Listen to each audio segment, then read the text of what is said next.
என் அன்பு குழந்தையே, உனக்கான நல்ல விஷயங்களை செய்து கொடுப்பதற்காகவே உன் தாயானவள் இன்று உன்னை தேடி வந்திருக்கின்றேன்.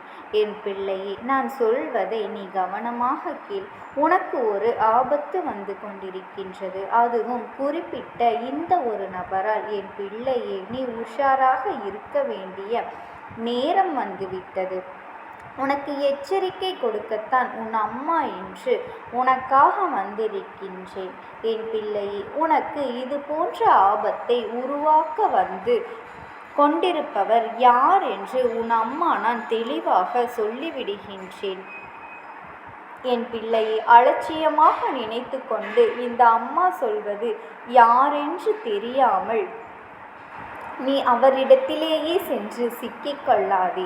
என் குழந்தையே, உன் வாழ்க்கையில் நடந்து கொண்டிருக்கின்ற ஒவ்வொரு பிரச்சனைகளுக்கும் காரணம் யார் என்று நீ தெரியாமல் தவித்து நின்று கொண்டிருக்கின்றாய் அல்லவா? அதனை யார் என்று நீ தெரிந்து கொள். உன் வாழ்க்கையில் எந்த ஒரு நபரால் உனக்கு பிரச்சனை வந்து கொண்டிருக்கின்றது என்பதை உன் தாயானவள் நான் கண்டு கொண்டேன். அந்த நபர் எங்கோ இல்லை, தொலைதூரத்தில் இருந்து கொண்டிருக்கின்றார் என்று அர்த்தம் கிடையாது.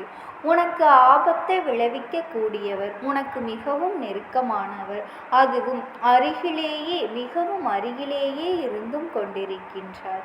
என் பிள்ளையே, அந்த நபரை உன் அம்மா நான் இன்று அடையாளம் காட்டியவுடன் நீ உன் வாழ்க்கையில் உடனடியாக செய்ய வேண்டிய காரியம் ஒன்று உள்ளது, மிச்சம் இருக்கின்றது. அது என்னவென்று உன் அம்மா நான் இன்று உனக்கு சொல்லித் தருகின்றேன். என் பிள்ளையே, எத்தனையோ பிரச்சனைகளை சந்தித்த உனக்கு இதுவெல்லாம் ஒன்றும் பெரிய பிரச்சனை கிடையாது. இவர்களை எல்லாம் தூசி போல தட்டிவிட்டு செல்வதற்கு உனக்கு மிகவும் ரொம்ப நேரம் ஆகாது. நான் உனக்கு இவர்களை அடையாளம் காட்டி தருவதற்கு ஒரு காரணம் இருக்கின்றது. நீ தெரிந்து கொள்ள வேண்டும். இவர்களின் நோக்கம் என்ன என்பதனை நீ புரிந்து கொள்ள வேண்டும். இவர்கள் இத்தனை காலமும் உன்னுடன் இருந்து எதற்காக உன்னை இப்படி ஏமாற்றி துரோகம் செய்கின்றார்கள் என்பதனை நீ புரிந்து கொள்ள வேண்டும். என் தங்கமே, நீ எப்பேற்பட்ட ஒரு மனிதரோடு இத்தனை காலமும் பழகி கொண்டிருக்கின்றாய் என்பதனை இப்பொழுதாவது நீ புரிந்து கொள்ள வேண்டும். என் குழந்தையே, நீ இவர்களை பற்றி புரிந்து கொள்ள என்ன காரணம் வேண்டுமானாலும் எடுத்துக்கொள். உன் அம்மா நான் புரிந்து கொள்ள வேண்டும் என்று மட்டும்தான் ஆசைப்படுகின்றேன்.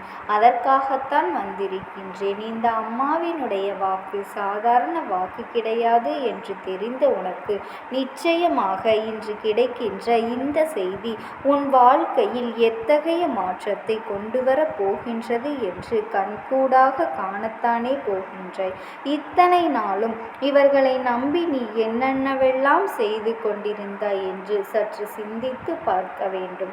இந்த அம்மா சொல்லிவிட்ட பிறகு அதை நீ நிச்சயமாக உணர்ந்து கொள்ள வேண்டும். என் பிள்ளையே, இந்த அம்மா தருகின்ற இந்த வாக்கிலிருந்து நீ உன் வாழ்க்கையிலிருந்து சில நல்ல விஷயங்களை பெற்றுக்கொள்ள வேண்டும். என் தங்கமே, அதாவது தீயதை ஒழித்து நல்லதை பெற்றது போல உன் வாழ்க்கையில் உன்னை சுற்றி வந்து கொண்டிருக்கின்ற இந்த நபரை ஒழித்துவிட்டு உன் வாழ்க்கையில் நல்ல மனிதர்களை நீ சேர்த்து கொள்ள வேண்டும்.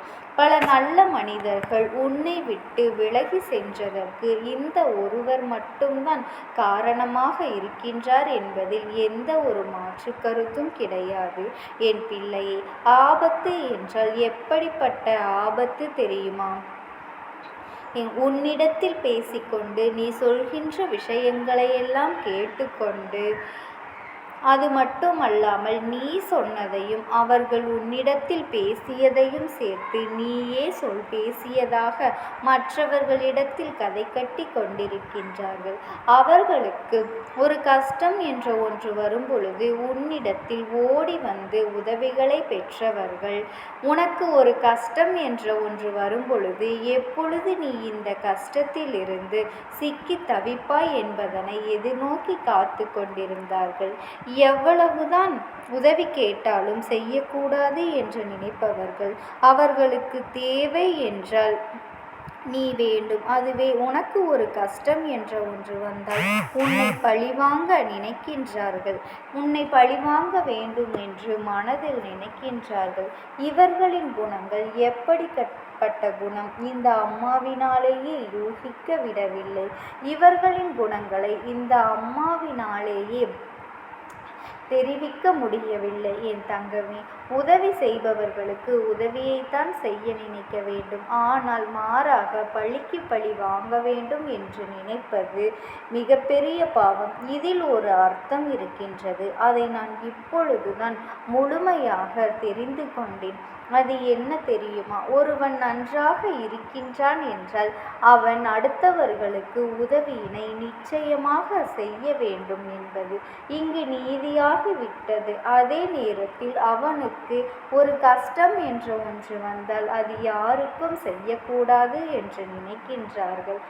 அவர்கள்தான் நன்றாக இருக்கின்றார்களே, அவர்களுக்கு எதற்கு நாம் உதவி செய்ய வேண்டும் என்று நினைக்கின்றார்கள்.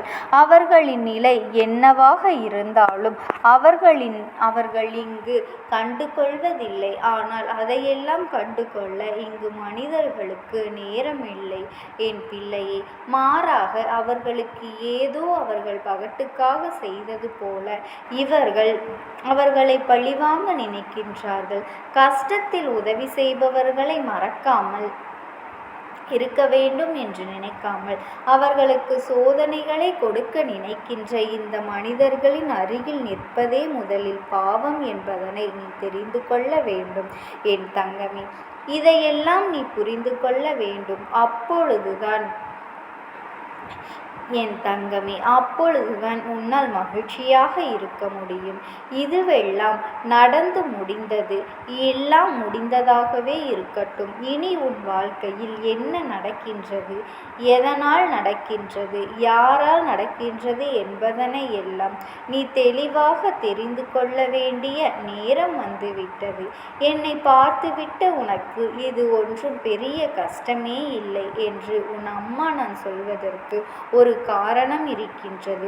ஏனென்றால் நீ அனுபவித்த ஒவ்வொரு வேதனைகளும் உனக்கு கொடுத்தது ஒரு மிகப்பெரிய பாடம். ஒவ்வொன்றுமே அதிலிருந்து எழுந்துவிட முடியாதபடிக்கு உன்னை நடத்தியது. ஆனால் நீயும் அதிலிருந்து எல்லாம் நல்லபடியாக மீண்டு எழுந்து இந்த தாயானவளினிடம் வாழ்க்கையை மீட்டு வைத்து விட்டாய். என்னவெல்லாம் முயற்சிகளை செய்ய வேண்டுமோ அதையெல்லாம் இவர்களின் குணங்கள் எப்படிப்பட்ட குணம் என்பதனை இந்த தாயானவள் என்னாலேயே யூகிக்க முடியாமல் போய்விட்டது. என் தங்கமே, நல்லபடியாக எழுந்து மீண்டு வந்து விட்டாய். நீ என்னவெல்லாம் முயற்சிகளை செய்ய வேண்டுமோ அதையெல்லாம் செய்து இப்பொழுது மகிழ்ச்சியாக இருக்கின்றாய். இந்த அம்மாவினுடைய அன்பும் ஆசீர்வாதங்களும் உனக்கு எப்பொழுதுமே முழுமையாக கிடைத்து கொண்டே இருக்கும். ஓம் சக்தி. ஓம் ஆதிபரா சக்தி.